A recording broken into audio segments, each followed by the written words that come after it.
കേരളത്തിൽ പക്ഷേ SDPI support കൊടുക്കുന്നതിന് ചൊല്ലി പ്രശ്നമാണ്. CPM-നാണോ കോൺഗ്രസിനാണോ? പക്ഷെ ഇവിടെ SDPIക്ക് ഫുൾ സപ്പോർട്ടായി CPM-ഉം കോൺഗ്രസും ഉണ്ട്. ഇവിടെ എല്ലാവരും ഞങ്ങളൊരു ഫാമിലി പോലാണ് ഇവിടുത്തെ പ്രവർത്തിക്കുന്നു.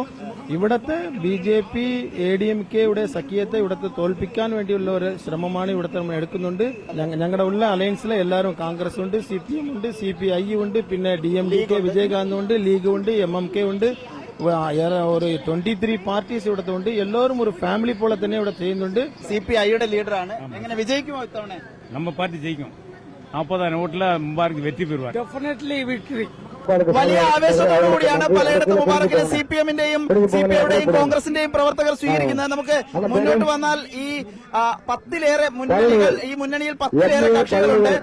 CPI-യുടെ ചിഹ്നം നമുക്കിവിടെ കാണാൻ കഴിയുന്നുണ്ട്. SDPI-യുടെ ചിഹ്നം കാണാൻ തൊട്ടടുത്ത് തന്നെ കോൺഗ്രസ് ഉണ്ട്, അതിന്റെ തൊട്ടടുത്ത് ലീഗ് ഉണ്ട്, അവസാനം വന്നാൽ CPM-ന്റെ ചിഹ്നവുമുണ്ട്. അങ്ങനെ ഈ വാഹനത്തിന്റെ പ്രചരണ വാഹനത്തിന്റെ മുൻവശത്ത് തന്നെ മുഴുവൻ കക്ഷികളുടെയും അടുത്തടുത്ത് തന്നെ പരസ്പരം ബദ്ധവൈരികളായ SDPI-യും കോൺഗ്രസിന്റെയും പതാകകൾ ഇരിക്കുന്ന കാഴ്ചയാണ് നമ്മൾ തമിഴ്നാട്ടിൽ നിന്ന് കാണുന്നത്. ഏതായാലും ഉദയസൂര്യൻ ചിഹ്നത്തിലാണ് ഇവിടെ SDPI-യുടെ സംസ്ഥാന പ്രസിഡന്റ് മത്സരിക്കുന്നത്.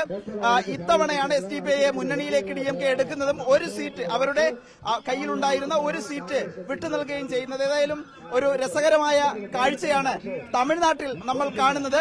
SDPI LDF-നാണോ UDF-നാണോ വോട്ട് കൊടുത്തത് എന്ന ചർച്ചകൾക്കിടെയാണ് ഈ കൗതുകകരമായ കാഴ്ച നമ്മൾ തമിഴ്നാട്ടിൽ കാണുന്നത്, അനുഭവിക്കുന്നത്.